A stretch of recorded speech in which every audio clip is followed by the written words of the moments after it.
Hi, I'm glad you stopped by. I'm going to read this story called Sweet Dreams for Sally. Sally lay in bed and looked at the dark. Sally didn't like it. In the dark, the curtain said, "Whisper, whisper." In the dark, the window shade said, "Rattle, rattle." In the dark, the clock said, "Tick tock." Sally wondered if something was in her room making those sounds. She started to get a little bit scared.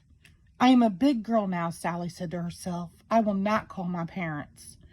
I know that there is nothing to be frightened of. I will shut my eyes, count to 10, and go to sleep." Sally shut her eyes and counted to 10, but it was not easy to get to sleep. She twisted and turned all night long. Sally did not have a good night's sleep. The next morning, Sally felt grouchy when she woke up. She was still tired, and she did not feel like going to school. In the kitchen, Sally did not say thank you when her mother gave her orange juice. "Well," said her father, "did you wake up on the wrong side of the bed this morning? I hardly even slept at all last night, so I don't feel like I woke up at all," said Sally in a cranky voice. "That's too bad," said her father. "I hope you'll sleep better tonight." That day in school, Sally was so sleepy that she got 5 wrong on her spelling test. She dropped the turtle food all over the floor. And because she was feeling grumpy, she had a fight with her best friend Amy. "Sally, you are such a grouch today," Amy said. "I don't think I want to play with you after school." Sally walked home by herself. She still felt tired, and now she felt sad and lonely too.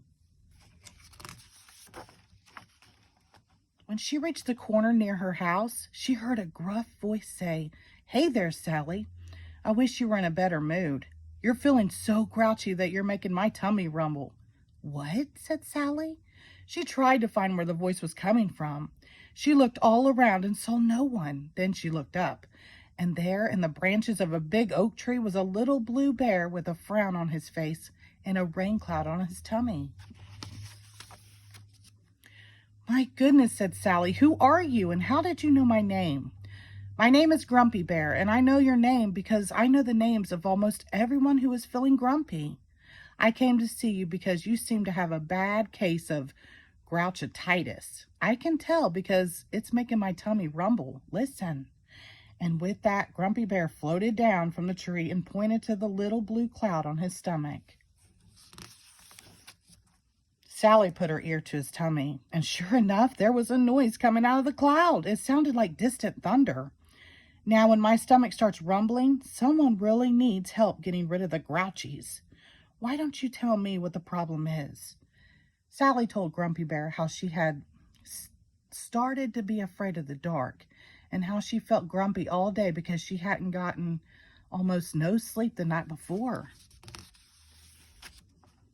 "Oh, Grumpy Bear," she said, "I'm afraid that same thing will happen tonight. What if I can't sleep again?" Grumpy Bear gave her a very ungrumpy smile and said, "Don't worry about a thing, Sally. I have a friend who lives in the same place that I do, the land of Carolot, and I'll bet he can help you with no problem." "Really?" asked Sally. "Really," said Grumpy Bear. "Now," he said, "you just go home and be on the lookout for Bedtime Bear when you go to sleep tonight." Then Grumpy Bear sailed up into the branches of the tree and was gone. Sally felt better after talking to Grumpy Bear. She wondered if Bedtime Bear would really help her. That night, Sally's mother finished reading her a bedtime story. Then her mother switched off the light. She said, "Sweet dreams," and left. Sally was alone. She lay in the bed and looked at the dark. What was the white shape in the corner? Where was Bedtime Bear? Sally flipped on her light and called for her father and asked, "Can I have a drink of water?" "Of course you can," answered Sally's father, "but then you will have to go to sleep." After Sally's father brought her the water, he said, "Sweet dreams," and switched off the light. Sally flipped on the light again, called for her mother, and asked, "Can I have a good night kiss?" Sally's mother smiled. "Of course you can." She kissed Sally, then she said, "Sweet dreams," and switched off the light. Now Sally had been given everything that she needed, a bedtime story, a drink of water, and a goodnight kiss. But all that was not enough. It was dark, and Sally didn't like it. The dark wasn't cozy. It wasn't friendly. In the dark, Sally's pretty lamp didn't look so pretty. In the dark, Sally's wonderful doll didn't look so wonderful. Where was that bedtime bear? Sally was starting to feel scared again. All of a sudden, something landed on her bed. Sally sat right up, and there at the end of the bed was a bear with a moon on its tummy. "Are you Bedtime Bear?" Sally asked. The bear winked and said, "You bet your buttons I am. Grumpy Bear sent me." Do you really live in a place called Carolot? Right you are. At least, that's where I live during the day. But just remember that when the moon comes peeking into your window at night, I'm usually around somewhere making sure that someone gets a good night's sleep. Now, I know that you are starting to feel afraid of the dark, but I think I can help you. If that's all right with you. "I'd love it," Sally said. "Well, first of all, I want to show you that there is nothing to be afraid of. See, your lamp and your doll are just like that. They always were. It was only that your eyes were playing tricks on you." "Now I see," said Sally. "All right, then, lie down, close those pretty eyes, and I'll get to work." Sally turned her cheek into her pillow, scrunched her knees up into her chest, and Bedtime Bear sang her a lullaby. While he sang, Bedtime Bear was busy working. He stopped the window shades from making sharp, rattling sounds.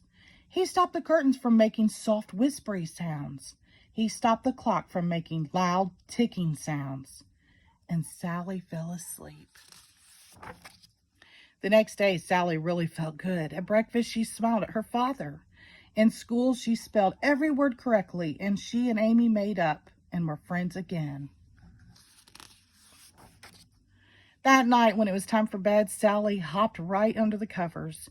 She told her father that she did not need a drink of water. She told her mother that she did not need a bedtime story.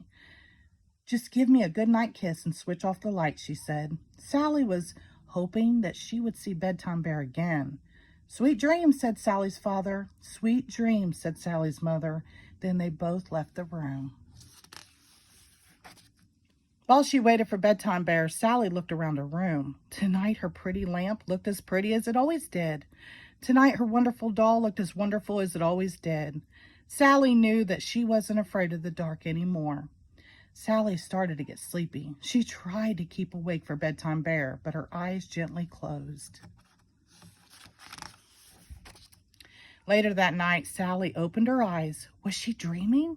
There, standing on a beautiful cloud, each holding a twinkling star, were Grumpy and Bedtime Bear. They looked down at her. Sally smiled sleepily. Tuck me in tight," she murmured.